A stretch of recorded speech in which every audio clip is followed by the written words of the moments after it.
The first thing you must understand is the silence of the archive. It is a heavy velvet silence, broken only by the soft rhythmic tick of temperature controls and the nearly imperceptible papery rustle of air circulating across old documents. Here, in the heart of this quiet, climate-controlled space, we find the beginning of our story, not with a bang or a great heroic deed, but with the steady, meditative sweep of a surveyor's chain across the high prairie a century and a half ago. Imagine the air itself, thin and dry, smelling faintly of sagebrush and ozone, miles away from any city or paved road. This was the canvas for the General Land Office, GLO, the forgotten architects of American geography. Their mission was simple yet profound: to impose an unbending, almost sacred geometry upon a wild, sprawling continent. They would divide the vastness of the American West into a pattern of perfect, comforting squares. This undertaking, known as the Public Land Survey System, PLSS, was an act of both immense historical consequence and deep personal tedium. It was a commitment to order, to a framework that suggested logic and predictability even when the land itself was anything but. Every parcel of land, every future farm, every town site would be anchored to this grid, defined by coordinates that exist only in ink on brittle, yellowed field notes and large hand-drawn maps. The unit of this empire of measurement was the township, a perfect 6-mile by 6-mile square. Within that, 36 sections, each 1 mile across, were numbered methodically, like the steady, predictable counting of breaths before sleep. It is the kind of calm repetition that allows the mind to settle, finding reassurance in the exactness of the numbers. Think of the materials: heavy, brass-tipped surveyor's chain 66 feet long, consisting of exactly 100 links. The cold, precise click of those links was the only mechanical sound for miles. The men who carried them, the chainmen, the flagmen, the cooks, were often silent, focused on the task. The work required a kind of hypnotic concentration, where the world outside the chain's length simply ceased to exist. They were not focused on gold or glory. They were focused on making a perfectly straight line, marking the ground, and recording the facts. We look now at a particular ledger, its cover leather scored with the faint pattern of fingerprints left by men long gone. This book doesn't hold poetry or philosophy. It holds numbers, bearings taken from the sun, distances measured to the nearest link. And yet within this relentless stream of data, a gentle human rhythm begins to emerge. It's the rhythm of walking, pausing, sighting, and recording. Psychological trigger: quiet reflection. Have you ever considered what it feels like to stand on a completely untouched piece of earth, knowing that your small human act of measurement will define its value, its ownership, and its future for centuries? What kind of persistent, quiet courage does it take to impose perfect geometry onto chaos? The work began at the principal meridian, a designated north-south line. From this unwavering baseline, the surveyors worked outwards, creating the grid, marking its intersection points with small, temporary posts, and, most importantly, with witness trees. These were the living footnotes to the geometry. The smell of freshly shaved wood would briefly cut through the dry air as the axeman blazed a tree nearest the corner post. On the blaze, they would etch a precise inscription: the section number, the township number, and the range. This was the system's genius. A temporary post might rot, but a living marked tree provided a biologically persistent archival record.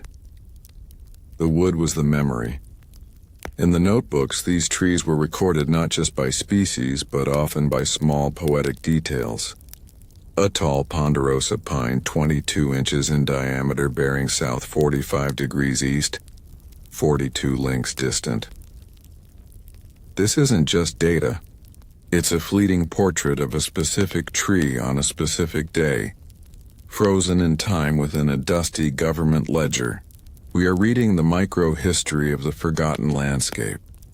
This relentless march of measurement created a kind of psychological comfort for the settlers who followed. The geometry was the promise. When you bought a section of land, you weren't buying some acres out west. You were buying Section 14, Township 3 South, Range 68 West. It was specific, orderly, and deeply reassuring. The grid suggested that civilization had arrived, not with noisy conflict, but with quiet, meticulous planning. The sheer scale of this quiet effort is almost too large to comprehend. Yet our focus is always on the small, the intimate detail recorded in the notes. We can almost feel the scratch of the pen nib as the surveyor noted, ground rolling, soil second rate, sparsely timbered with cedar and pinon. It is the voice of the West, heard through the dispassionate lens of a government official. Micro hook, soft cliffhanger. The vastness of the grid hides millions of these small specific details. But in one particular ledger focusing on Township 12 North, Range 75 West, the measured lines are all perfectly accounted for, until the record suddenly and mysteriously shifts focus from the reliable geometry to something deeply, personally human. The consistency of the GLO system was the ultimate backdrop to all later development. It provided the skeletal structure upon which every railway, every fence line, and every city street would be laid. But sometimes when a system is so perfect, the smallest deviation becomes the loudest noise. A single misplaced decimal, a scratched out number, or a line that simply stops can be the signpost to a hidden story. The archive breathes in these inconsistencies. The surveyor who recorded these details carried an immense, silent responsibility. He was not just marking land. He was setting boundaries that would last forever. His ink decided ownership, wealth, and the shape of communities. This weight, however, was rarely reflected in their journals, which remained resolutely factual. But even the driest records can hold a gentle, persistent human vibration. We must now turn our attention from the grand, comforting idea of the grid to the individual hands that crafted it. These were men who spent months living by the compass and the chain, their days defined by the relentless pursuit of a perfect line. Their isolation, their exhaustion, and their occasional mistakes are the human stories buried beneath the official maps. We are ready now to find the specific name, the human anchor, who left his mark on Ledger 147. The archive preserves the reality that, despite the vastness of the landscape, the surveyor's world was intensely small. It was bounded by the precise 66-foot length of the chain, the immediate view through the sighting compass, and the damp, earthy smell of the field notebook carried close to the body. Everything beyond that immediate measured sphere was simply uncontrolled territory. Think about the sheer physical effort involved, now preserved in silent ink. Walking, endlessly walking over rough terrain that fought against the perfect straight line.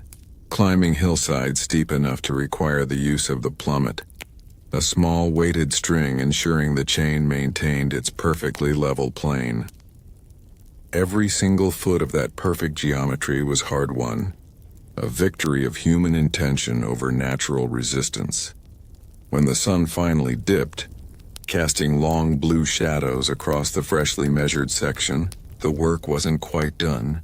The surveyor had to retreat to the meager comfort of his tent, the soft crackle of a small fire the only companion. This was when the field notes were transcribed, the day's measurements transferred from rough slate to the leather-bound ledger. The language used in these entries is often the most evocative part of the entire archive. They don't speak of feeling or thought, only of observation. They catalog the land's features with calm, deliberate objectivity. Land nearly level, timber, cottonwood, and willow. The act of naming, of cataloging, creates a soothing sense of order in the mind. It's the historical equivalent of counting sheep, an inventory of nature being brought under control by the human mind. The goal of the GLO was never to describe the beauty of the West, but its utility. Yet, by being so rigorously objective, these records inadvertently become the most poetic descriptions of absence. They document the landscape before the railroad cut through, before the mines scarred the hills, before the concrete settled. They are a snapshot of silence, captured in the relentless precision of numbers. Psychological trigger, quiet reflection. When we look at a modern map, we see lines that feel inevitable, permanent. But does knowing that those lines were drawn by an exhausted person, under an enormous sky, change how you perceive the permanence of your own neighborhood boundaries? The work of setting a township corner was especially ritualistic. 4 trees, the witness trees, were marked, one for each cardinal direction, bearing the carved number of the adjacent section. The careful selection of these trees speaks volumes. They had to be robust, stable, and likely to survive for decades. They were chosen not for their size or beauty, but for their reliability. The surveyor was making a quiet bet with time, trusting the tree to hold his mark. In the archives, these records serve as a gentle historical anchor. Even if a post is gone, even if the fence line has moved, the records allow historians to mathematically reconstruct the exact spot where the surveyor stood that day. The geometry persists, not because of the physical monuments, but because of the integrity of the ink. There's a subtle, almost hidden human touch in the way errors were handled. The GLO demanded perfection, but reality intervened. Sometimes a measurement had to be corrected due to an obstacle, a large river, an impassable canyon. In the notes, you might find a line crossed out neatly with a single straight stroke, and the corrected measurement written above it. This is not a failure.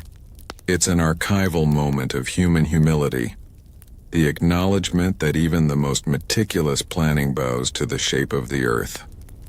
This entire framework, the townships, ranges and sections, creates a sense of historical continuity that is deeply reassuring.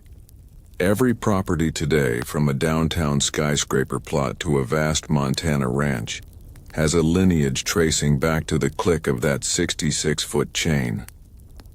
The history is literally beneath our feet, measured out in mathematically perfect segments, micro hook, soft cliffhanger.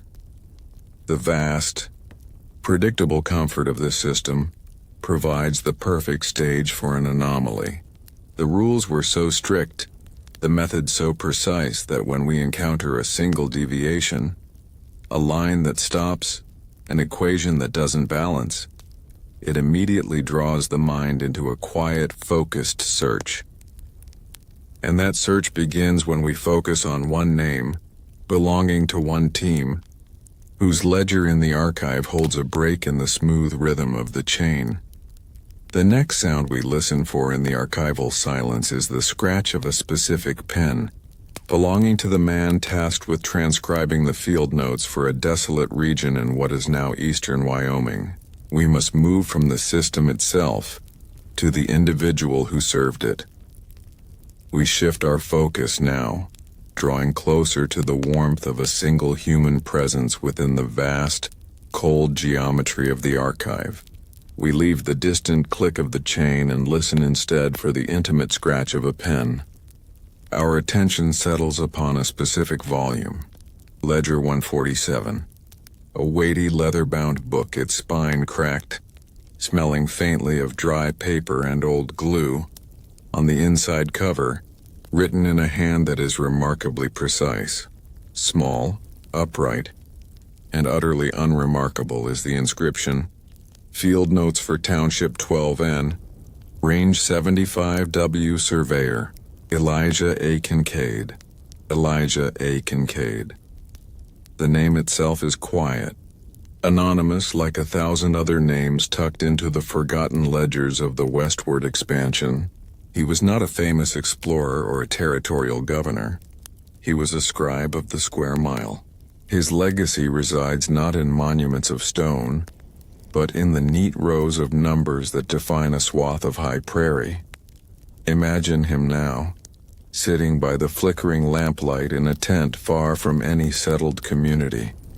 The only sounds are the hiss of the kerosene lantern and the faint, endless wind outside, constantly pressing against the canvas.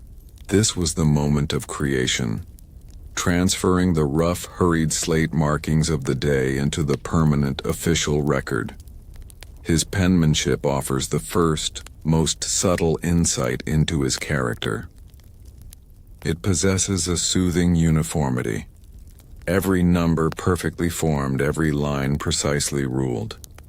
In a world full of randomness and rugged chaos, Kincaid brought visual discipline.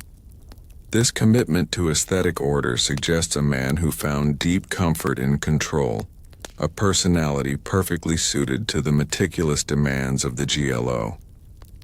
We can trace his progress day by day, page by page. He used a standard issue India ink, deep black against the cream-colored paper. The ink sometimes bleeds just slightly at the stress points where he pressed harder, perhaps frustrated by an exhausted hand or the bitter chill of the Wyoming mornings. These tiny archival flaws are the only evidence of the physical cost of his work. Kincaid's life, as preserved here, is a life stripped bare of personal drama, defined purely by measurement. He logged the same sequence of observations over and over. Variation of the compass, bearing to the next mile corner, distances to the witness trees. This calm repetition of daily duty is its own kind of hypnotic narrative. It suggests a reliable, steady presence in an unreliable land, psychological trigger, quiet reflection. When we find a forgotten name attached to such immense, disciplined work, it begs a quiet question. What does a person choose to remember about their own life when their public record is nothing but numbers? Where did Elijah Kincaid keep the thoughts that weren't meant for the GLO ledger? We start to feel a subtle familiarity with his hand. On page 42, a spot of dried coffee or perhaps prairie tea stains the margin next to section 21. On page 68, he accidentally wrote northeast twice and corrected it with a smooth, elegant stroke of the pen. These are not grand secrets. They are the gentle, persistent reminders of a human being at work, susceptible to the small lapses of focus that define any long, solitary endeavor. His financial records, tucked in a separate ledger, confirm the routine. Regular requisitions for lamp oil, new pen nibs, and tobacco. He was a practical man, focused on the immediate, tangible needs of his rigorous job. Yet it is within this very predictability that the intrigue of our story begins to grow. The uniformity of the past prepares us for the unique surprise of the present. The landscape Kincaid describes is often desolate but always precise. He never says beautiful, but he frequently notes timber of yellow pine suitable for ties. He never says lonely, but he records the distance to the nearest permanent water source as 12 miles. His silence on emotional matters amplifies the quiet dignity of his task. We follow his progress across the township, moving reliably from section 1 to section 36. Everything is in its place. The boundaries are established, the chains are checked, and the sun bearings are double verified. The sense of historical order is deeply satisfying, like watching a complex pattern finally resolve itself. Micro hook, soft cliffhanger. The work is nearly finished. Only a few final sections remain to complete the perfect grid of Township 12N. Kincaid's ink is steady, his numbers reliable. But as he begins the detailed field notes for section 32, The familiar script suddenly changes pace, becoming almost imperceptibly rushed. Something interrupted the peaceful, hypnotic flow of his transcription. We must now turn the page, carefully, mindful of the paper's age, and look directly at that shift the moment the steady scribe encountered an event that demanded attention beyond the disciplined world of coordinates and measurements. We find ourselves on the page dedicated to the measurement of section 32. It's late in the season. Kincaid's hand has developed a hardened economical efficiency. The entry begins routinely. Beginning at the corner of sections 29, 31, and 32, the numbers line up perfectly, a comforting sequence of bearings and distances. But then, the narration subtly changes. The quality of the observation shifts. For the first time in the entire ledger, Kincaid includes a tiny, non-essential detail about the weather, a rare break from the official GLO instructions. He writes almost as an afterthought in the lower margin, "Air unusually thin this morning. Wind carrying the scent of burning wood from far south." This small sensory detail, a whiff of distant smoke, is the first subtle crack in the perfect, neutral facade of the government record. We can feel the change in the pace of the work. When measuring the line between section 32 and 33, Kincaid's usual accuracy slips. The chainmen record 79 chains and 98 links, short of the required 80 chains. Kincaid simply notes, "Short chain due to heavy ground cover. Necessary to reset one station." The explanation is technically sufficient, yet the ink appears darker, heavier, as if pressed with greater impatience. Psychological trigger, trauma, quiet reflection. When a person dedicated to absolute precision starts making minor, understandable errors, what is the quiet internal preoccupation that has drawn their focus away from the task at hand? What noise was louder than the click of the chain? The next entry is even more revealing. When describing the mandated witness trees, the living archive for the corner, Kincaid usually lists 4 trees with clinical accuracy. Here, for the corner of sections 32 and 5, he only lists 3. For the 4th, he simply writes, "No suitable specimen." This is not technically a violation, but it's a subtle act of rebellion against the comprehensive rigor of the system. He was cutting a corner, prioritizing speed over the future integrity of the mark. The paper itself holds the tension. If you were to gently run your finger over the page, you might feel a faint unevenness in the texture of the paper where the pen paused too long, soaking a little too much ink into the fiber. It's an archival heartbeat, a moment of hesitation preserved across a century. As he approaches the final line of section 32, the official field notes abruptly stop mid-sentence. The entry reads, "Running north between sections 31 and 32, found ground sloping gently to the east, covered mainly with low scrub pine and then, silence. The rest of the line is blank." The page is blank. The following pages, reserved for the completion of the township, are entirely blank. The meticulous, relentless geometry of Elijah A. Kincaid's life, as recorded in Ledger 147, simply stops mid-measurement. It is the archival equivalent of a record player suddenly halting, leaving the needle resting in a groove.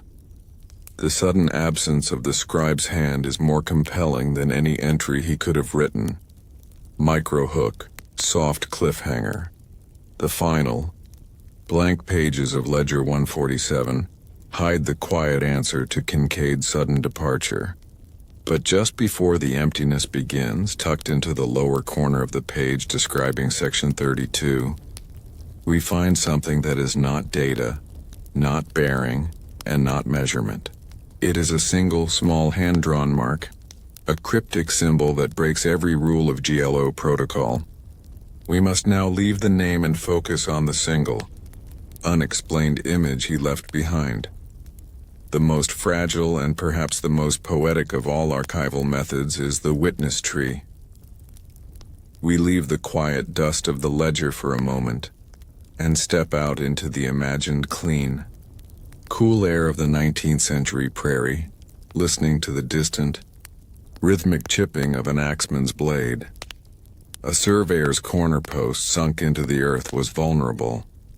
Wood rots, metal rusts, and human memory fades. The system needed an archive that was alive, a marker that would grow, heal, and persist for decades against the inevitable changes of the land. This is the secret life of the witness tree. It was chosen to be a living footnote, a biological companion to the metal corner post. When Elijah Kincaid or any of his colleagues established a new section corner, they would locate the nearest, most reliable trees in the surrounding quadrants, usually 4, one for each adjacent section. They were selected not for beauty, but for endurance and proximity. The sound of the axe blade carving a blaze into the side of the trunk was an act of official designation. On this smooth, exposed surface, the surveyor would use a sharp tool to carve an inscription, T12N, R75W, followed by the section number. The tree was no longer just a pine or an oak. It was a designated monument of government geometry. In the field notes, the faint spidery ink in Ledger 147, Kincaid documented this moment with rigorous detail. He recorded the species of the tree, the precise diameter of its trunk in inches, the bearing, the compass direction, to the corner post, and the distance in lengths. This was the data required to mathematically reconstruct the entire corner even a century later. Think of the sensory details in Kincaid's hand. Burr oak, 18 inches, bears north 32 degrees west, 52 lengths distant. This tiny entry is a botanical snapshot of the landscape at that exact moment. The species tells us about the soil and the water table. The diameter tells us about the age of the forest. The measurement is a testament to the persistent quiet observation required by the job. The history encoded here is often overlooked. If we find that Kincaid recorded only small young trees, we know the area was recently burned or cleared. If we find magnificent old-growth specimens, we know the forest has stood undisturbed for centuries. The trees, though silent, are the truest historians of the land. Psychological trigger, quiet reflection. Does it not bring a gentle kind of comfort to know that a temporary human line, drawn in the dirt, was entrusted to a living, growing entity? A collaboration between the mathematical mind and the patient, slow process of nature. The fragrance of fresh sawdust and pine resin must have been a frequent scent for the surveyor. He was creating a duality, the ephemeral nature of his physical presence countered by the slow, stubborn permanence of the marked tree. The tree would grow, and the bark would eventually swallow the carving, slowly healing the wound, but the scar, the archival mark, would remain, buried beneath the new growth. Forensic surveyors, decades later, could use these old notes. They would bore into the tree, following the faint discoloration of the buried blaze mark, or sometimes simply measure the distance from the trunk to where the mark should be, using the note's original distance and bearing. The tree's quiet growth becomes part of the geometry itself. The GLO system was built upon this trust in nature's persistence. Unlike a post that could be pulled up or moved, a tree was fixed, large, and legally accountable. It transformed a random object in the forest into a public archive. We return to Ledger 147 and Kincaid's meticulous list of witness trees. They are the most beautiful entries in the entire book because they are the least abstract. They ground the invisible math in tangible, breathing reality. The paper becomes scented with imagined wood smoke and pine. In section 28, Kincaid writes, Cottonwood 14 inches bears south 60 degrees east, 35 links. Note, trunk stained with dark sap. That small final detail, the dark sap, is a micro-hook into the surveyor's experience. It's an unexpected sensory note in an otherwise clinical entry, suggesting a brief moment of pause, a close observation of the specific tree he chose. Micro-hook, soft cliffhanger. These witness tree entries continue their soothing, hypnotic rhythm through most of the township, but as we learned, the routine suddenly breaks near the crucial section 32. Here, the usual set of 4 reliable witnesses is not found. The silence of the missing tree is now louder than the record of all the others combined. The lack of a suitable specimen is stated, but the explanation feels incomplete. Was there truly no tree available, or was the surveyor simply unable to take the time to mark it properly? The archive only provides the absence, leaving the human motive as the soft puzzle we must quietly solve. The story now requires us to leave the general rules of botany and focus on the single act of omission that defined the final days of Elijah Kincaid's survey. The secret life of the witness tree in this instance is the secret of the tree that was not there. The archive demands that we linger on the single missing piece of the routine, the 4th witness tree near the corner of section 32. Kincaid's inscription reads, "No suitable specimen." This simple, bureaucratic phrase stands out precisely because of its lack of detail. In all previous sections, Kincaid meticulously documented why a tree was chosen. Here, he offers only a reason for its exclusion. Was the land truly barren of reliable growth, or was the surveyor's patience worn thin? His mind already pulled toward a different preoccupation. The absence is a quiet historical clue. Imagine the surveyor's process. The sun is low, casting the shadows of the tripod long and thin across the prairie. The field party is tired. The end of the township is in sight. The need for absolute perfect compliance with the GLO rules clashes with the human desire for conclusion. It is in this friction, this moment of exhaustion, that the small significant choices are made. The scent of cold dust and imminent evening settles over the camp. Kincaid, the scribe of the square mile, makes a calculated decision. 3 trees are enough. He records the lack of the 4th with a quick stroke of the pen, an act meant to be lost in the hundreds of similar entries, but which now, through the quiet lens of the archive, becomes a flashpoint of human stress, psychological trigger, quiet reflection. Do you ever reflect on how the small shortcuts we take in moments of fatigue often become the loudest, most visible clues to our inner state later on? For Kincaid, the missing tree is his quiet, permanent confession of distraction. This deliberate omission is the subtle foreshadowing of the larger, more dramatic halt of the entire survey line. The missing tree whispers of a loss of focus that will soon lead to the loss of the measured grid itself. The geometry begins to fray not because of a grand disaster, but because of a small internal compromise. The witness tree, or lack thereof, reveals the true state of the landscape. It suggests a difficult, sparsely timbered area, making the work physically harder and psychologically draining. The act of measuring here was a slower, more arduous task, magnifying any interruption. We look again at the final entry for section 32, where the text abruptly ceases.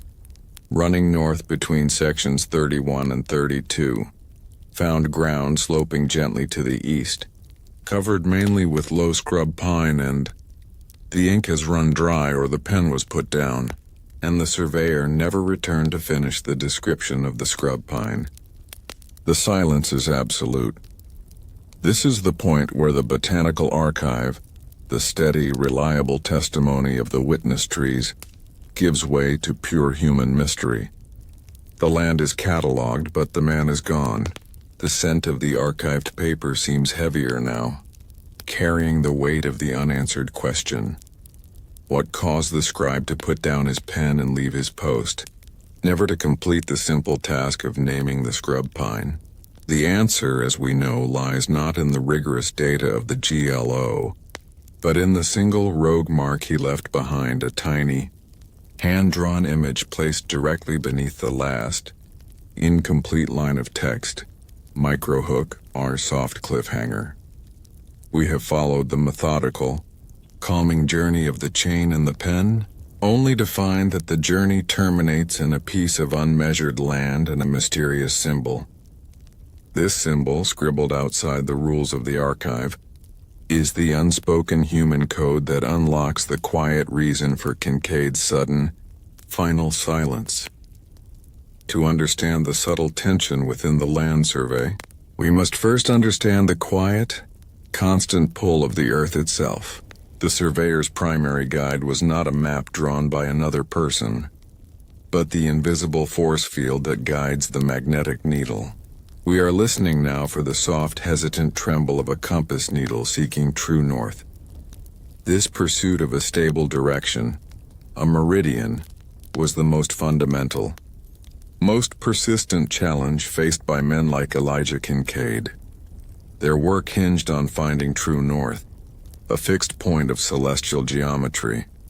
But the instrument they used, the compass, pointed only to magnetic north, a wandering, restless ghost of a direction that moves slightly, unpredictably, year after year. The difference between these two norths is called magnetic variation, or declination.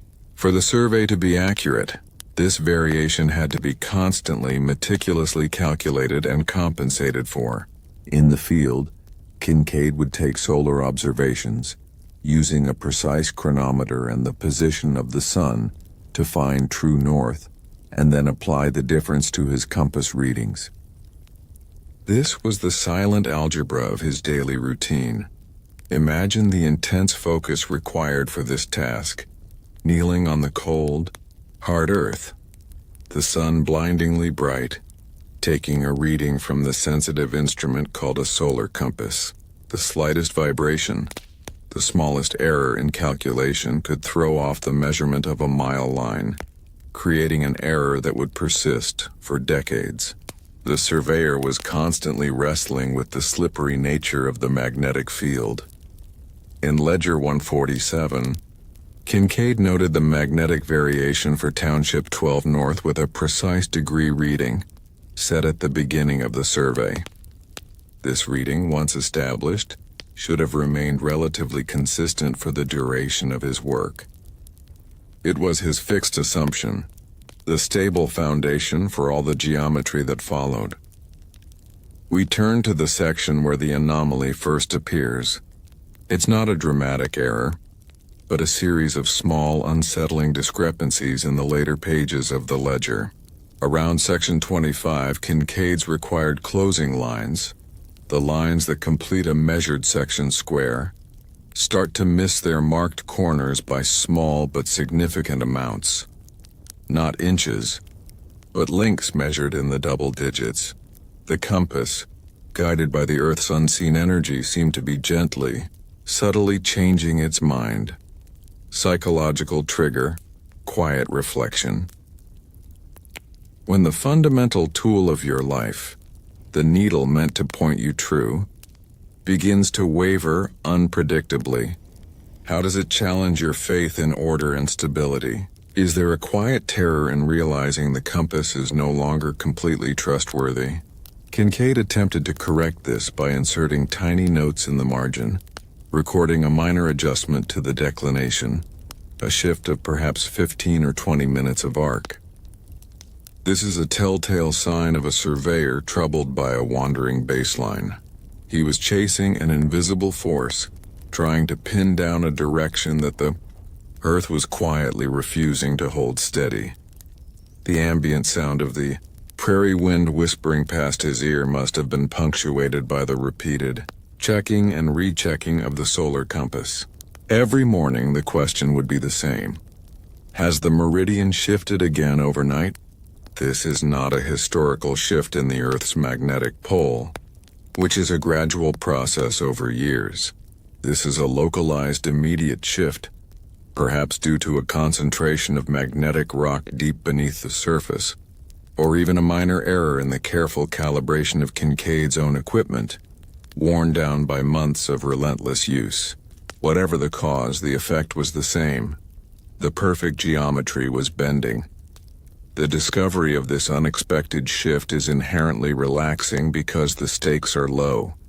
It's an intellectual puzzle, not a life-threatening crisis. It is the comfort of solving a small historical riddle. The quiet tension comes from knowing that Kincaid spent hours under the open sky, trying to rationalize why his needle suddenly disagreed with the stars. The archival evidence of this struggle is in the faint, penciled calculations found on the blank flyleaves of the ledger, scratchwork where Kincaid was clearly trying to balance his magnetic readings against the fixed astronomical reference points. These barely visible numbers are the ghosts of his intellectual frustration. Microhook, soft cliffhanger.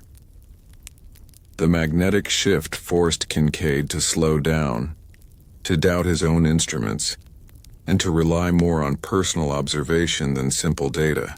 This increased scrutiny ultimately brought him closer to the land, setting the stage for the true human event that was about to unfold.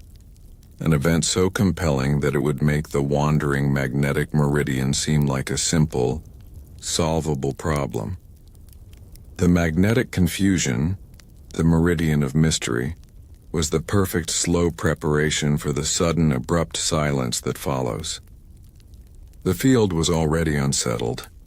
Kincaid's mind was already searching for solutions outside the expected rules.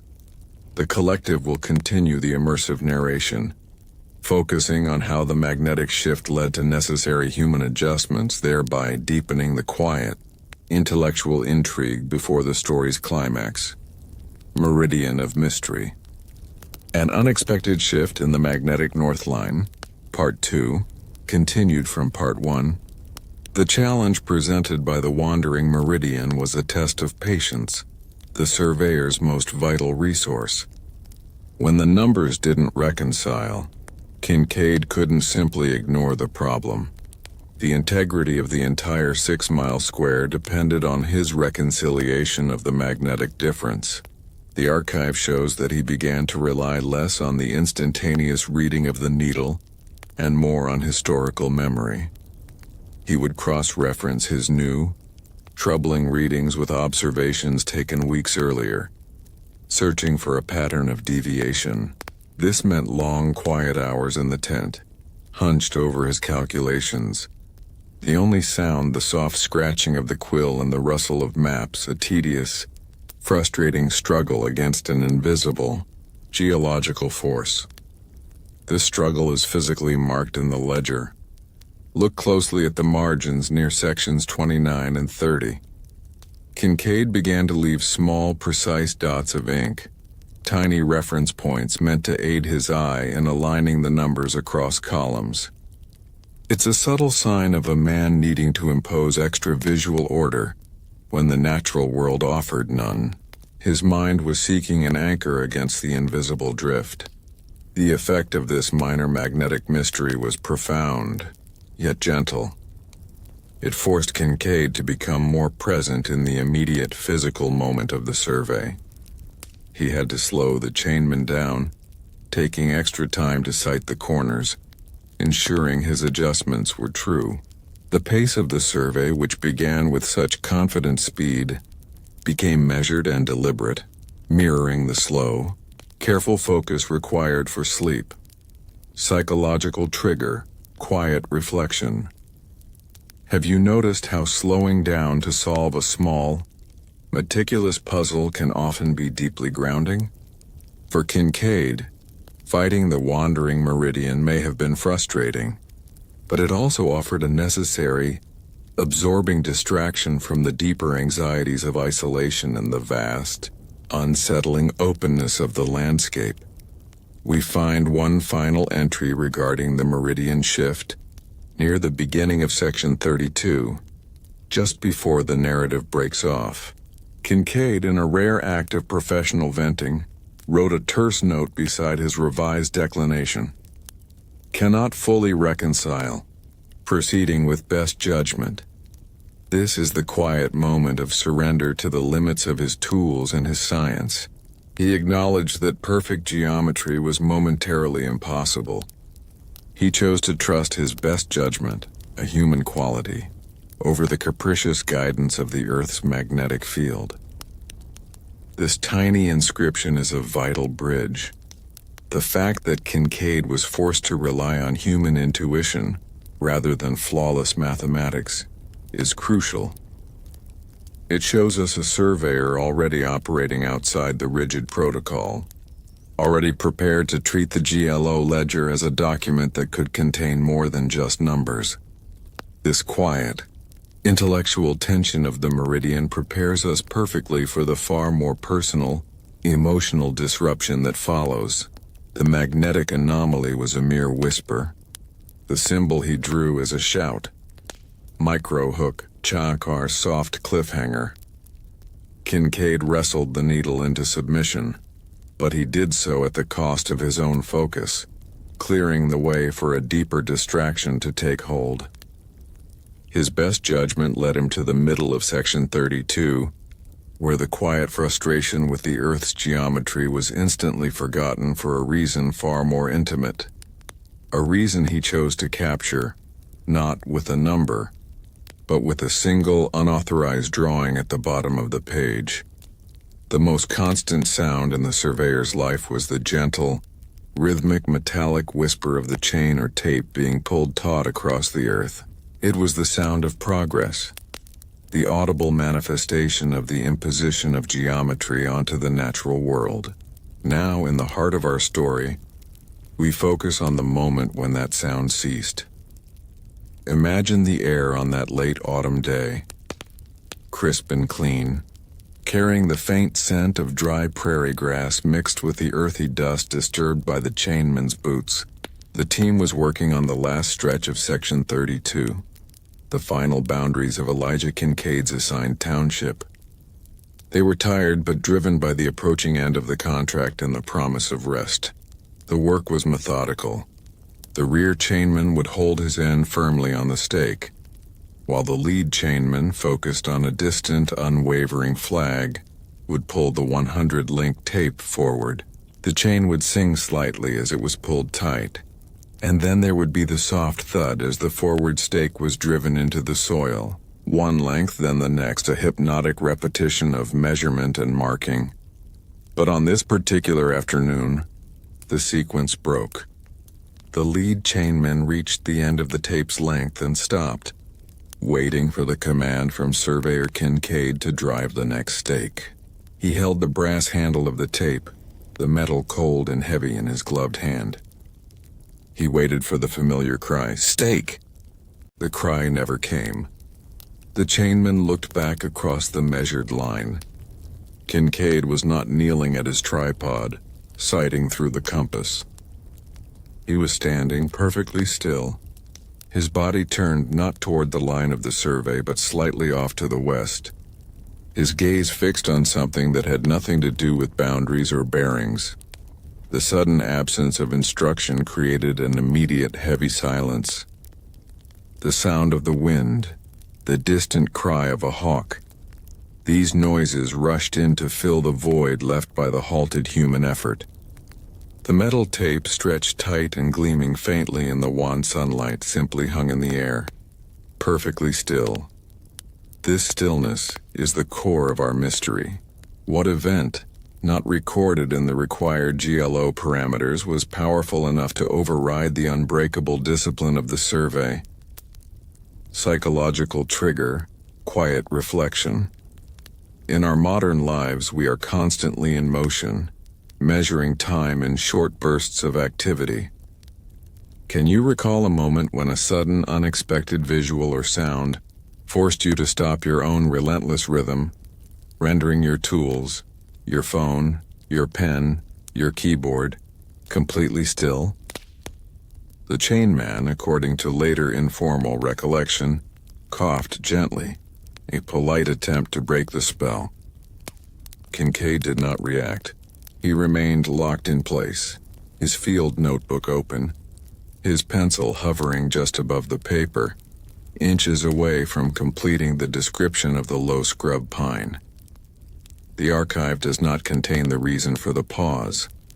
It only contains the evidence of the stop, the incomplete sentence, the lack of the final measurement data for that day. The physical metal tape, hanging motionless between two stakes, became a temporary monument to the power of human distraction. We look back at Ledger 147 and the last perfect number Kincaid wrote before the halt, 78 chains and 42 links. Beyond that, the paper is blank.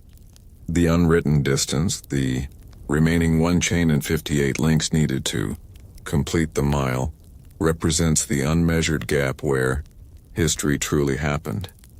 This moment is deeply comforting because it shows the vulnerability of systems. Even the most rigid, powerful geometry of the American government could be halted by a simple, quiet human response to a stimulus from the world around him. The empire of the square mile paused for a person. The sun continued its steady, reliable descent. The shadows lengthened, stretching the perfect measured squares of the township across the prairie. But the team was waiting. The surveyor was distracted, and the metal tape was cold and silent. The silent question hanging in the air was, what did he see? Micro hook, tonk, or soft cliffhanger? The answer to the stillness is not found in the line of sight along the compass, but in a small peripheral object that drew Kincaid's attention away from the ordered world of his ledger. We must now turn our archival gaze to the lower corner of the paper, where the discipline of the GLO breaks completely, revealing a tiny, unauthorized piece of art. The silence stretched, becoming heavier than the cold, taut metal of the measuring tape itself. The two chainmen stood motionless, their breath hanging visible in the crisp, chilling air.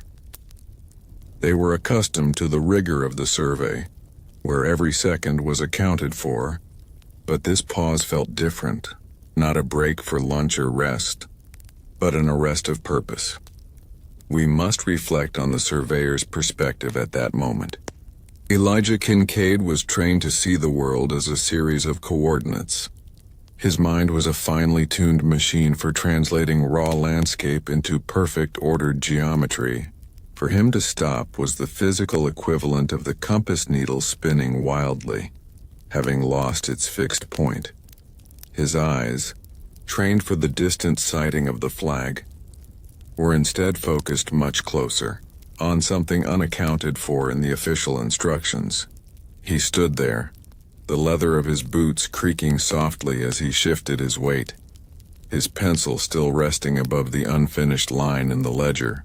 The silence was so profound that they could likely hear the faint, dry rustle of the scrub pine he had been describing. The interruption wasn't loud or violent. It was quiet and absolute.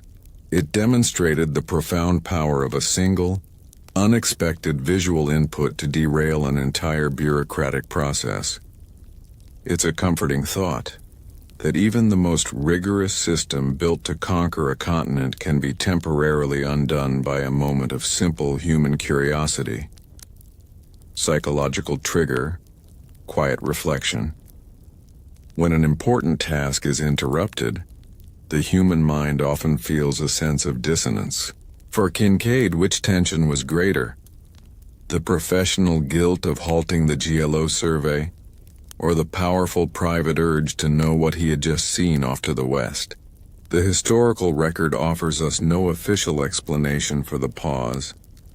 The surviving documents contain only Kincaid's travel expenses, which continued to be filed, and the subsequent survey notes, which were completed by a different team several months later. The pause therefore belongs entirely to Elijah Kincaid and the blank space he left on the map. The metal tape, which had provided the soothing, predictable rhythm for the entire 6-mile square, was now a silent metaphor for the sudden break in his life's mission. It remains stretched out across the unmeasured ground, a line that promises measurement but delivers only mystery. The distance it spanned, the gap between the last perfect number and the end of the required mile, is the distance we are now crossing, not with a chain, but with a quiet, careful investigation of the archival margin. The silence of the chain gives way to the single most important mark Kincaid ever made. It is a mark that transcends the GLO, defying its purpose, its protocol, and its geometry. We return one last time to the ledger, to the unfinished description of the scrub pine. Micro hook, soft cliffhanger. The chain remains still, the pencil lies dormant, and the unmeasured land awaits. But finally, our attention is drawn to the bottom of the page, where Kincaid's steady hand broke protocol. There, scrawled with a heavy, uncharacteristic press of the pencil, is the unspoken human code, a tiny, unauthorized drawing that whispers the quiet reason for Kincaid's sudden, final silence and unlocks the secret of the unmeasured mile.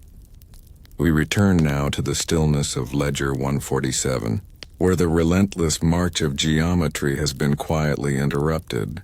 The metal of the surveying chain has gone silent, and the pen has been put down mid-sentence, leaving the fate of Section 32 unknown. Our gaze is drawn not to the official text, but to the single area of the page that should always remain blank. The margin. In the lower right corner, beneath the unfinished words describing the low scrub pine, is a mark that violates every rule of the General Land Office. It is not a number, not a bearing, and not a botanical classification. It is a small hand-drawn symbol rendered with a heavy, deliberate press of the pencil. The symbol is simple, almost childlike in its design. It appears to be an open circle, drawn with a slightly uneven hand and positioned just above two faint parallel lines. The lines resemble a small horizon, and the circle rests upon them like a distant, unblinking moon. It is crude yet unmistakable, a piece of unauthorized art, a personal signature on a government document. The atmosphere in the archive feels different now. The previous entries were cold, intellectual puzzles about magnetic variation and distance. This symbol is warm and personal. It is the first tangible sign of Elijah Kincaid's mind, operating outside the constraints of his duty. The smell of old pencil lead, subtly different from the ink, seems to rise from the paper. The existence of this symbol forces us to re-examine everything we thought we knew about the scribe of the square mile. Why risk his career? Why break the rigid discipline he had maintained for months simply to sketch this tiny cryptic message? The soft, low light in the tent that night, illuminating Kincaid's hand as he drew, must have felt immensely private. He knew he was creating a permanent mark, a ghost in the archive, that would tell a truth the numbers could not. This tiny drawing is now the loudest thing on the entire page, psychological trigger to quiet reflection. When we are told a strict rule, and we choose to break it, the thing we create often holds a deeper meaning for us than the things we created while adhering to the rule. What powerful emotion could compel a disciplined man like Kincaid to immortalize a secret in the form of a simple, unauthorized circle?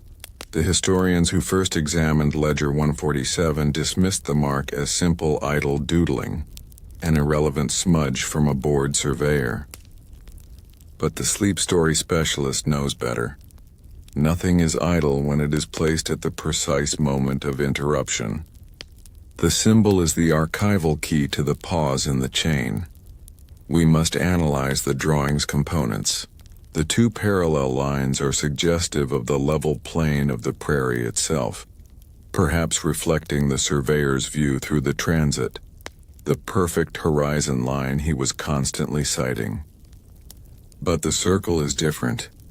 It is organic, singular, and carries a gentle sense of completion or totality. It is positioned not haphazardly, but directly beneath the unmeasured gap in the survey line. It occupies the very space that should have been filled with coordinates and distances. The symbol functions as Kincaid's human measurement of the spot, a spiritual or emotional coordinate, replacing the required mathematical one. This small drawn shape is a profound act of historical irony. Kincaid was tasked with dividing the land into perfect sections, yet his final, voluntary act was to create a symbol of oneness and circularity, rejecting the straight, hard lines of the GLO. The search for the meaning of the symbol takes us gently away from the GLO's official history and into the less traveled avenues of personal forgotten archives. We must look for other references, perhaps in Kincaid's expense reports or in the letters he sent home, hoping to find a repeated image, a piece of private language that explains the open circle, the simple drawing. The open circle resting on two faint, parallel lines is a profound study in contrast. All the thousands of characters surrounding it are precise, angular, and functional. This one is soft, curved, and purely expressive. It feels like a silent sigh released onto the page after a long, controlled holding of breath. We consider the very tool he used, the pencil. Kincaid typically used permanent India ink for all official record-keeping. The symbol, drawn in faint erasable graphite, suggests a quiet, spontaneous impulse, an act performed before he even realized the magnitude of his decision to halt the survey. The pencil mark is a whisper, while the ink entries are shouts of governmental authority. The archival detectives among us know that the context of the margin is as important as the symbol itself. The margin of Ledger 147 is the edge of the known world, the space designated for commentary, not creation. By placing the symbol here, Kincaid made it visible but also easily overlooked. A private message hidden in plain sight within the immense paperwork of the GLO. We must allow ourselves to look at the symbol not as a piece of data, but as a reflection of human longing. After months spent defining the world with straight lines and cardinal directions, the circle suggests a desire for wholeness or return. It rejects the forward, endless march of the survey and hints at a destination that is personal and internal, not geographical. Psychological trigger, quiet reflection. Have you ever drawn a small, unauthorized symbol on a formal document, a way to reclaim a moment of self in a strictly defined environment? What did that tiny mark quietly say about your own freedom and your private world? The emotional pull of the symbol is undeniable. It is gentle, non-threatening, yet profoundly mysterious. It triggers curiosity without the anxious rush of fear. It is the perfect sleep story puzzle, a quiet enigma designed for the reflective mind. To understand the meaning of the open circle and the parallel lines, we must find a second source, a confirming piece of evidence that translates this visual code. The GLO records will never yield this answer. The government only speaks in numbers. Our search must move to the personal history of Elijah Kincaid. We search through the accompanying archival boxes, old expense receipts, requisitions for field equipment, and personal correspondence that was never meant for the official record. We are looking for anything that shares this unauthorized script, perhaps on the back of a ration ticket, or the envelope of a letter sent to his family, and in a small, folded envelope labeled personal memos found tucked inside a box of faded, dry expense vouchers. We finally find it. A small water-stained piece of paper, written upon with the same distinctive upright hand of Elijah Kincaid. It is not an official document. but a private vocabulary list, a set of personal mnemonics and drawings intended only for himself. The list includes symbols for cold wind, good hunting, and distant rain. And there, written next to a tiny sketch of the open circle resting on the parallel lines, are two words, written clearly and with a faint sense of wistful emotion. The waiting. Microhook. Soft cliffhanger. The symbol is not about geometry or magnetic anomaly. It is Elijah Kincaid's private code for the waiting.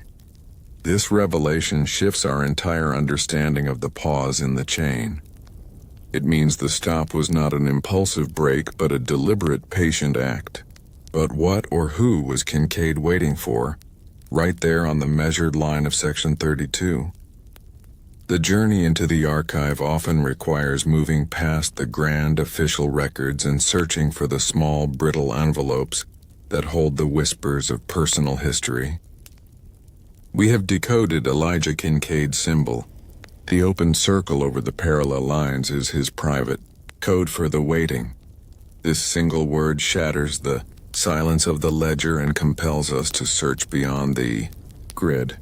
We leave the cold discipline of Ledger 147 and move to a separate box, containing correspondence preserved not by the GLO, but by a relative many decades ago. The smell here is different, less of glue and leather, and more of faint lavender and oxidized paper, suggesting a domestic, cherished preservation. Our search is for a reason that could justify the waiting. The GLO surveyor was a man defined by forward motion. Waiting was a direct contradiction of his duty. We carefully handle the letters, most of them addressed to Kincaid and his few in his own hand. Letters addressed to a Mrs. Clara A. Kincaid, back east. The letters are written on thin, translucent paper, often folded intricately to serve as their own envelope. The ink is delicate, faded from decades of sunlight and time. They speak of small, quiet domesticities, the price of flour, the health of a neighbor, the planting of a garden. They are anchors tethering the solitary surveyor to a life he temporarily abandoned for the sake of the grid. In Kincaid's letters, we find the steady, comforting reassurance of a man devoted to his task. He describes the lonely beauty of the stars and the difficulty of keeping the chronometer accurate.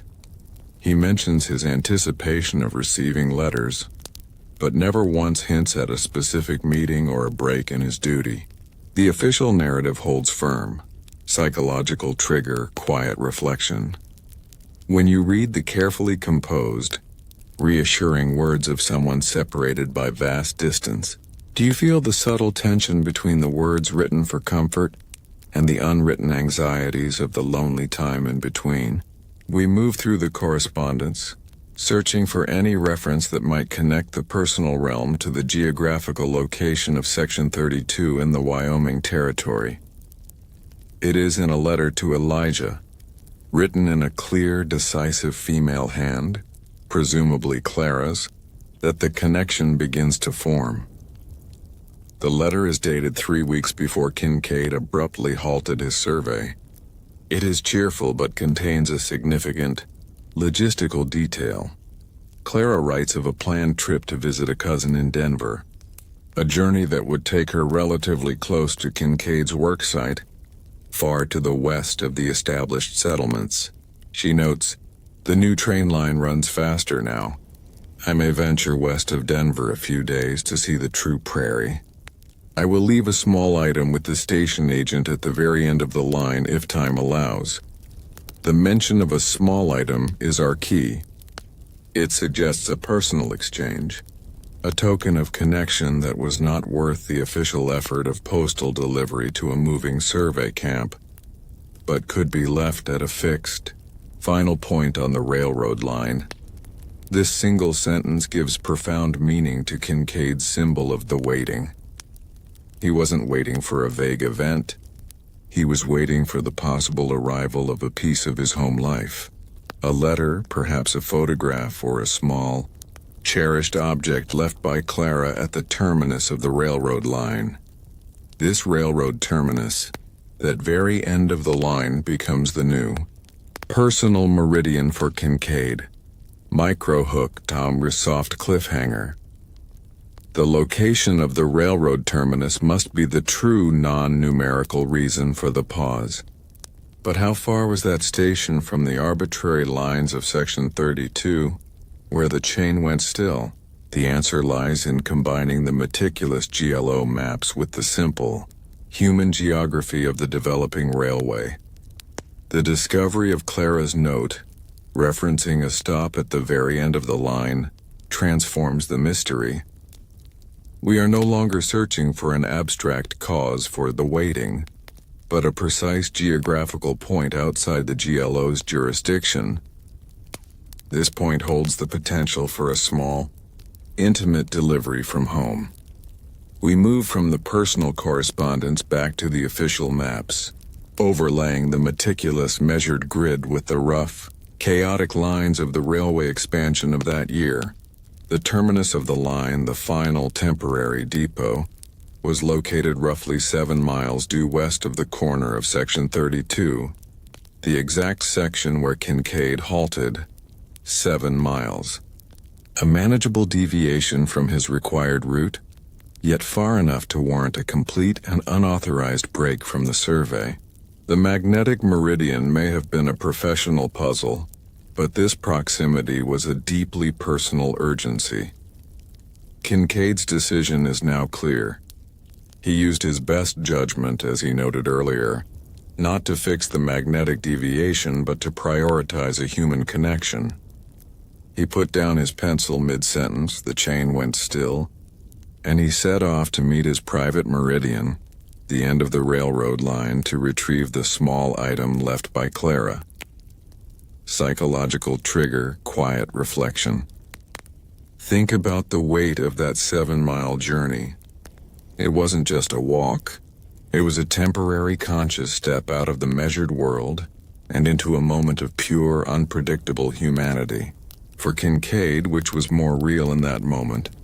The theoretical line of Section 32 or the promise of a tangible connection to his wife? The symbol he drew, the waiting, was not a record of doodling but a commitment. It was a reminder, sketched into the archival record itself, that he was abandoning his post for a limited time, marking the place where his professional duty ceded to his personal desire.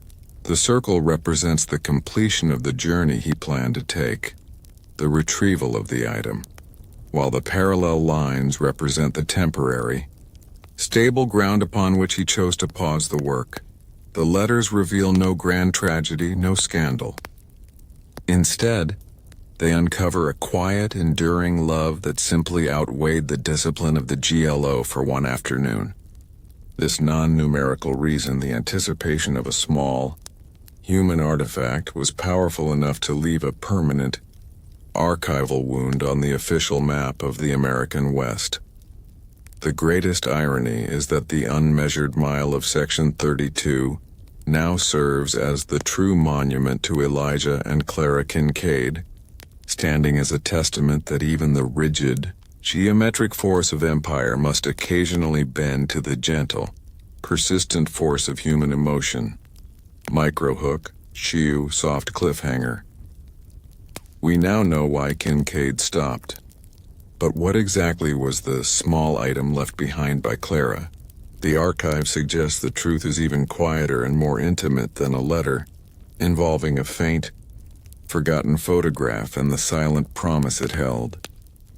The most intriguing secrets are often those hidden not through elaborate effort, but through simplicity and repetition. Every professional develops a private language, a series of shorthand notes, internal jokes, or visual mnemonics understood only by the person who created them.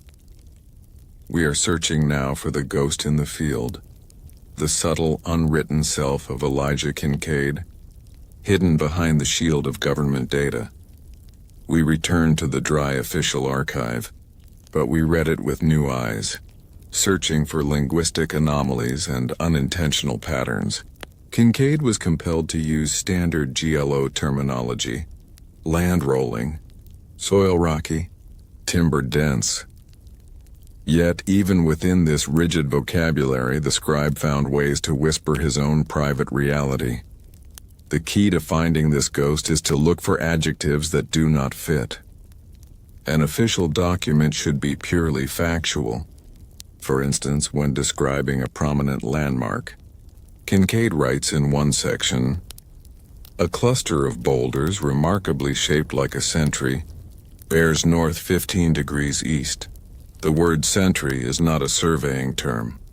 It is a piece of poetic personification, a hint of loneliness, suggesting the surveyor saw a solitary guard where the official eye would see only rock. Imagine the quiet moment in the field when Kincaid saw this boulder. He stopped, perhaps felt a moment of solitary companionship, and allowed his mind to impose a human form onto the stone. This tiny choice of word, sentry, is Kincaid's private language for severe isolation, a piece of emotional code tucked right next to the longitude and latitude.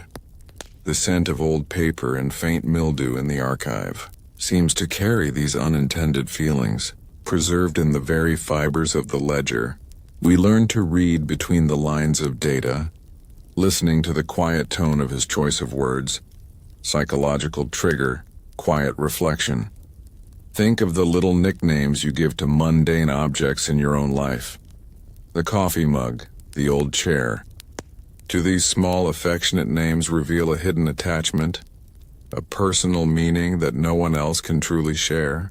This is what we are uncovering in Kincaid's journal. Further on, in describing the grass, he often uses the term singing grass, a phrase utterly absent from the official GLO glossary.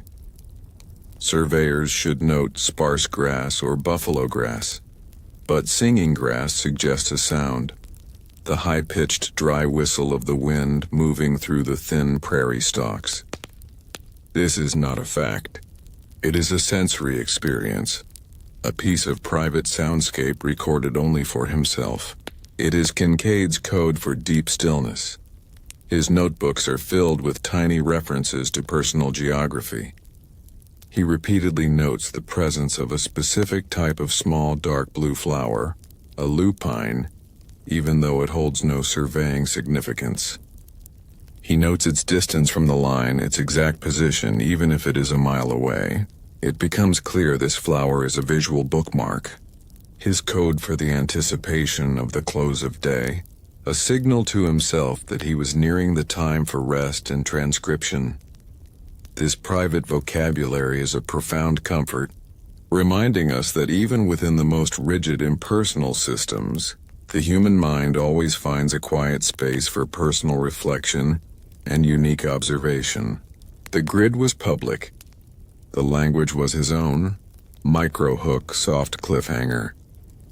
These small, personal codes show Kincaid's mind was always active, constantly translating the austere reality of the West into his own gentle, private narrative. This quiet, creative mind is the same one that created the final, unauthorized symbol, the open circle of the waiting. But to fully grasp the symbol, we must understand the most intimate piece of his private vocabulary, the simple, unembellished word that held the key to his greatest commitment. We follow Kincaid's quiet patterns, searching for more clues in his private vocabulary.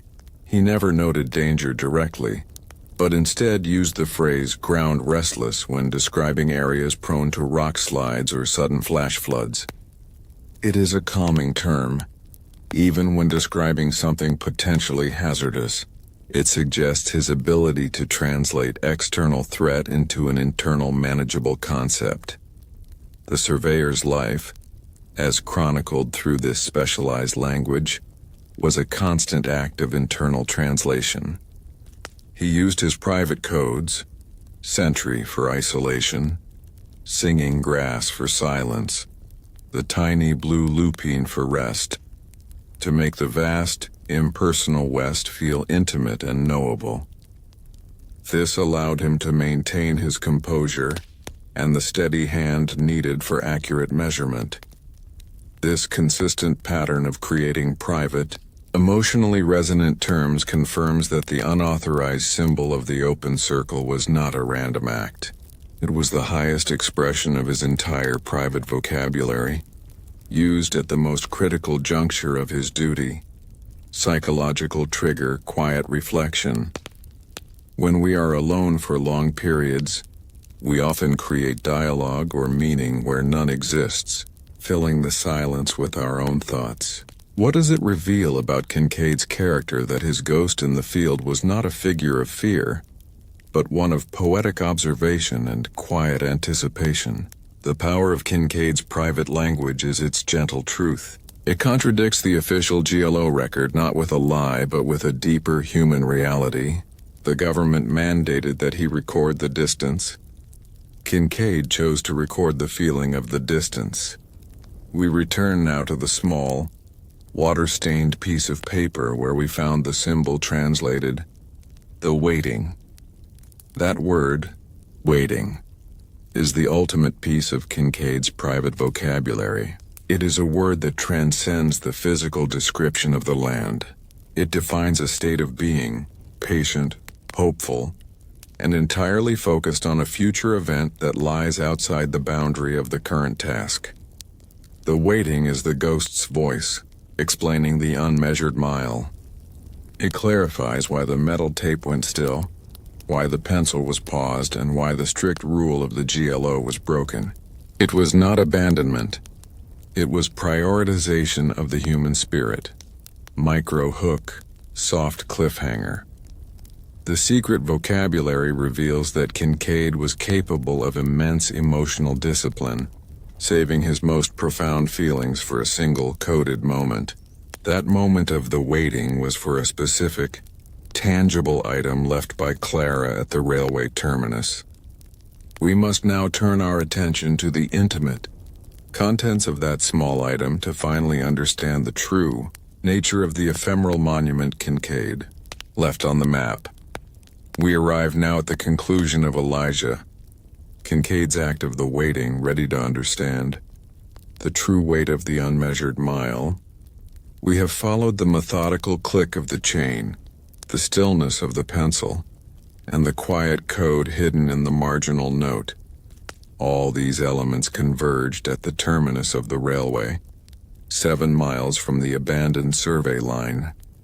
Imagine Kincaid's final walk back to the survey camp, the setting sun casting long, dramatic light over the prairie. He is not carrying a new set of instruments, nor corrected charts for the magnetic meridian. He is carrying the small item left by his wife, Clara. The item itself, according to an inventory of Kincaid's belongings years later, was a simple, small silver locket. It was cool to the touch and worn smooth by years of handling. Inside, tucked behind the protective glass, was not a portrait of Clara but a faint, square photograph of their small, unassuming home back east. The photograph, developed in an antique sepia tone, was slightly blurred at the edges, but clearly showed the front porch and the carefully tended rose bush Clara had planted the previous spring. It was a tangible piece of the measured, orderly life he had promised to return to. This small, ephemeral monument, a locket containing the image of a home, was the object that outweighed the entire GLO mandate. Its arrival justified the symbol of the waiting and caused the surveyor to consciously step out of his duty for a single, profound moment of personal solace, psychological trigger, quiet reflection. Think about the power of a small, beloved object. Does the object itself hold the meaning? Or does it merely act as a quiet physical lens through which we access our most comforting memories? When Kincaid finally returned to the abandoned stretch of Section 32, he did not immediately pick up his pencil. The archival evidence suggests he sat down, perhaps resting his back against the very scrub pine he had started to describe. He was no longer measuring. He was contemplating the dimensions of his absence. He likely opened the locket, allowing the cool, smooth metal to rest in his calloused palm, staring at the blurred image of the rosebush. In that moment, the straight, perfect lines of the GLO grid, the boundary of Section 32, vanished. All that remained was the soft, circular promise of the life waiting for him back east. He knew that the unmeasured gap in the line, the unwritten, 1 chain and 58 links, would eventually be found by the GLO. He knew a new surveyor would be sent to correct his work, to close the lines and finish the square. But he also knew that for him, that space had been permanently redefined. The unmeasured mile, where the chain lay still, became a symbolic boundary. It was the property line changed by love, reserved forever in the archive as the space where duty yielded to devotion. The land was not mapped but sanctified by anticipation. Micro hook, soft cliffhanger. The correction team eventually arrived months later, and they mathematically closed the line, erasing the physical evidence of Kincaid's pause. But the archive holds one final lingering detail that shows Kincaid's subtle, final act of defining his ephemeral monument before he truly departed the job. The replacement surveyor eventually arrived with a fresh crew and new instruments. They would have noted the stalled chain and the incomplete notes in Ledger 1-47. Their duty was to ignore the human story and simply restore the geometric order. They used advanced mathematics, the precise closing method, to calculate the remaining distance, set the final corner post, and officially close the line for Section 32. On the official GLO map, the unmeasured gap was erased. The square was made whole again, a victory for the grid. The temporary, ephemeral monument of Kincaid's pause was mathematically forgotten.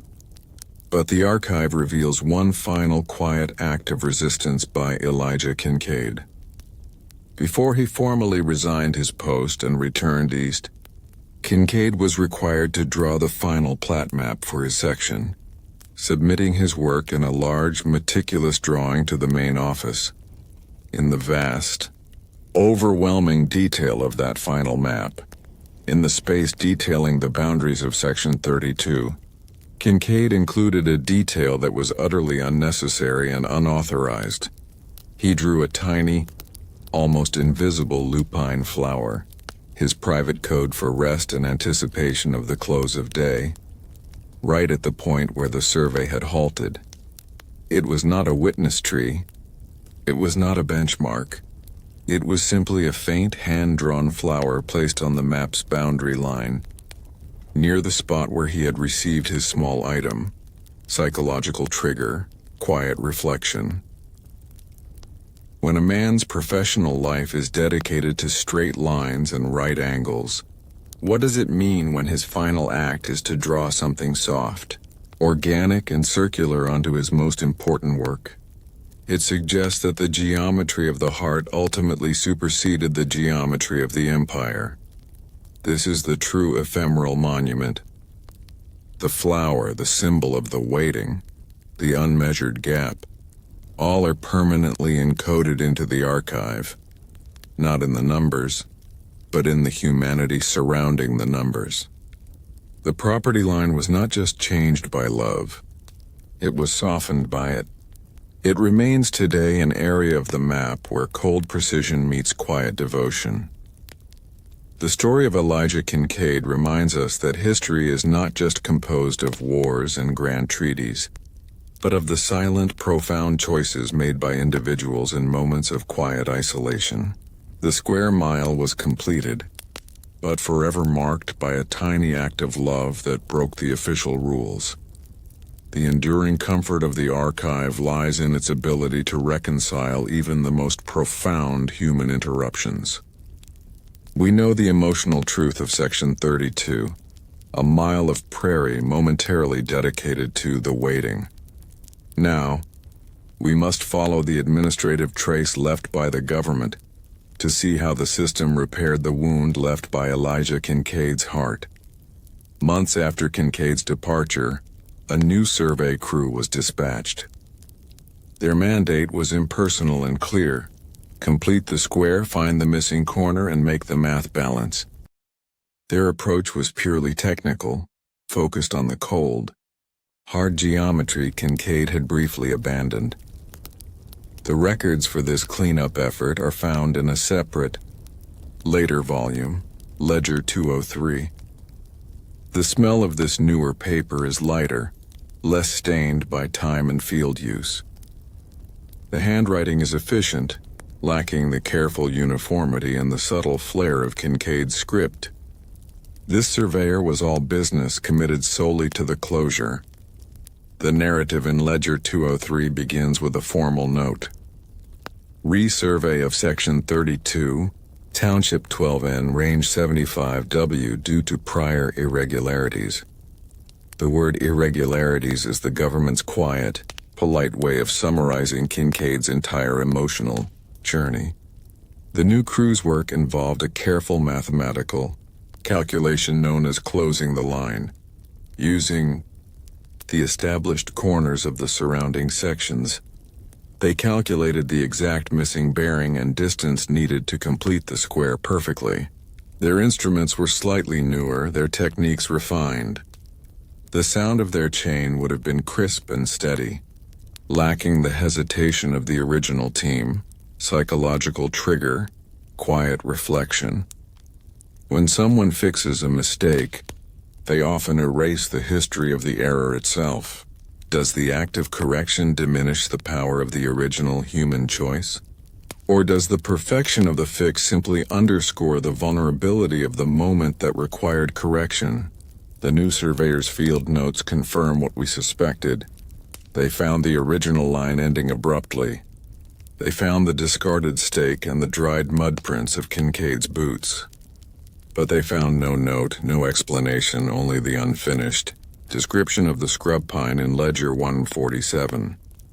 Kincaid's symbol of the waiting remained his secret. The final entry in Ledger 203, detailing the section's completion, is a comforting series of numbers. Line successfully closed at 79 chains, 99 links, with a negligible deviation. The geometry was restored, the square was finished, and the American map was made whole again. The historical irony of this moment is profound. The section of land that was paused for love was ultimately completed by impersonal mathematics. The unmapped corner became just another mile, officially defined and ready for settlement or sale. Yet Kincaid's quiet rebellion left a permanent, archival ghost. The subtle hand-drawn lupine flower on the final plat map of the township, his code for rest, remained. The correcting surveyor failed to notice the tiny piece of unauthorized art hidden among the official borders, or perhaps chose to ignore it. The flower endures, a soft circular spot of defiance against the hard, straight lines of bureaucracy. Microhook, soft cliffhanger. The map shows the correction, and the ledger shows the numbers. But the final fate of that specific square mile, Section 32, is still tied to Kincaid's choice. The land was eventually granted to a settler, and their life, too, would be quietly influenced by the long-ago decision of a surveyor to put down his pencil and wait. The land that was once the unmapped corner was eventually opened for homesteading. It was claimed by a family who were drawn to the prairie's open promise. They would have built their small cabin according to the very geometry Kincaid helped lay down, staking their claim based on the clean, corrected numbers found in Ledger 203. They would have never known that their property contained a quiet, archival wound. Yet the ghost of Kincaid's choice persisted in subtle ways. Because the original survey was delayed, the property lines for Section 32 were finalized later than its neighbors. This meant that the deeds for this section were dated differently. creating a minor, almost imperceptible temporal anomaly in the record. The moment of the waiting left a tiny echo in the bureaucratic timeline of the state.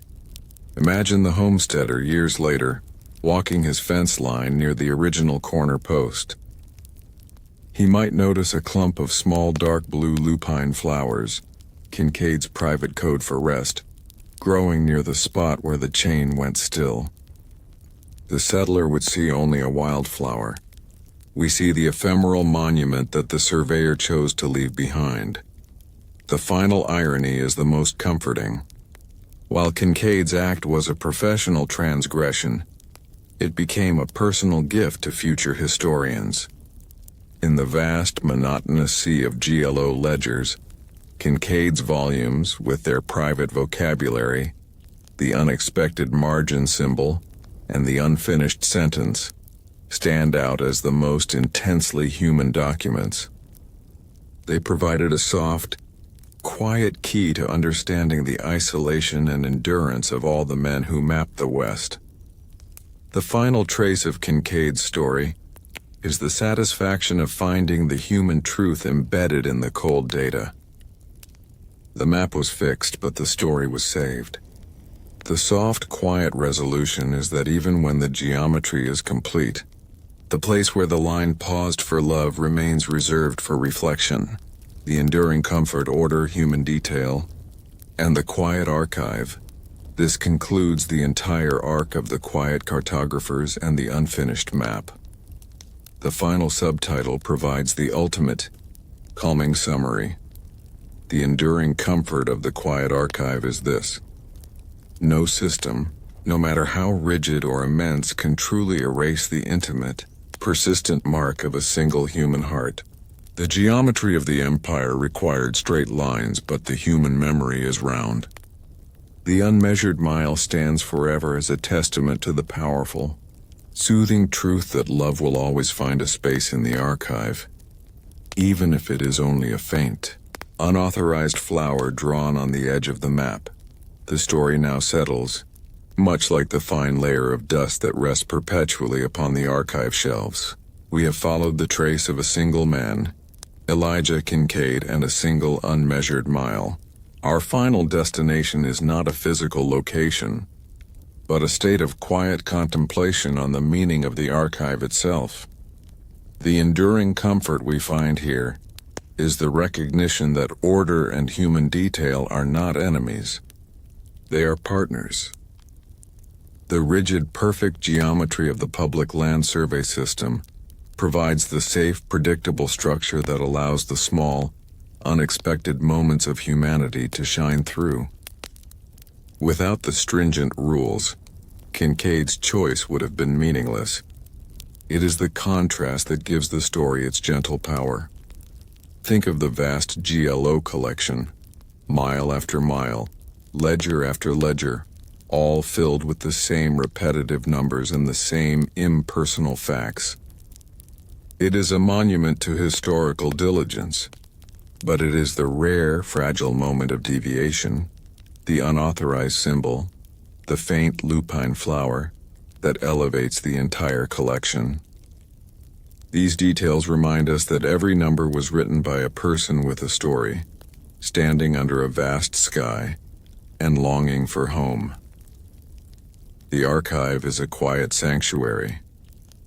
It is here, surrounded by the soft, calming presence of documentation, that we are reassured that nothing is truly lost. Kincaid's pause, his yearning, his locket, his silent act of the waiting, all were carefully preserved, not by human intention, but by the very system he briefly defied.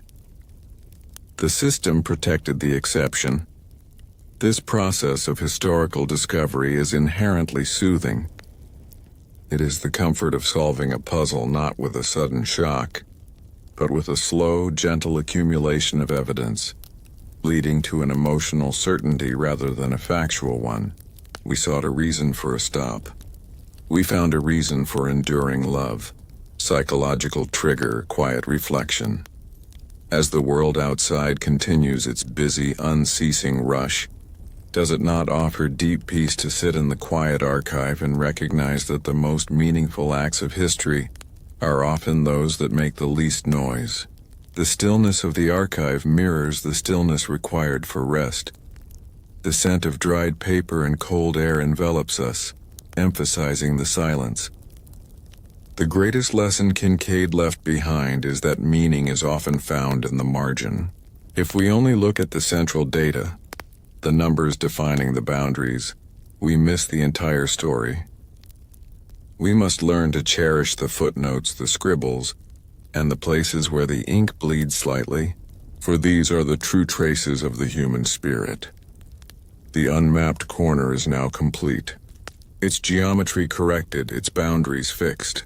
Yet its story remains an unforgettable reminder that when we seek order, we must always leave a small, reserved space for the disorderly beauty of human connection. The enduring comfort is the knowledge that Kincaid's quiet choice remains perpetually present in the archive, forever whispering its truth. Micro-hook, no soft cliffhanger. The story of the unmeasured mile dissolves back into the quiet shelves, but it leaves behind a final, comforting thought. The geometry of the empire may demand straight lines, but the human memory is round. This final circular thought gives us permission to close our eyes, knowing that our own small, quiet actions are eternally preserved in the private archives of memory. The archive offers a final, gentle lesson. The geometry of the empire may be required for structure, but the human memory is round.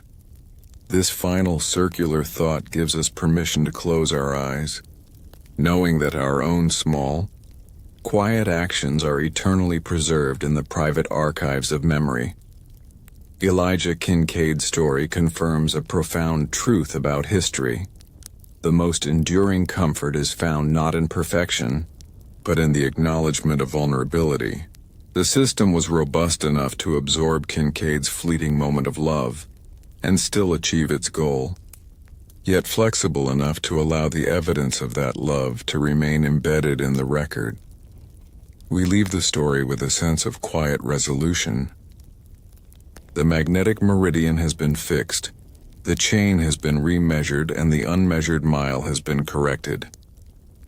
But the human trace, the symbol of the waiting and the small faint lupine flower, remains as a perpetual footnote to the official map. This is the gift of the quiet archive. It holds the numbers that define the world, and the gentle secrets that define the soul. The sound of the archive door closing softly is the final sensory cue, signaling the end of the journey and the return to stillness.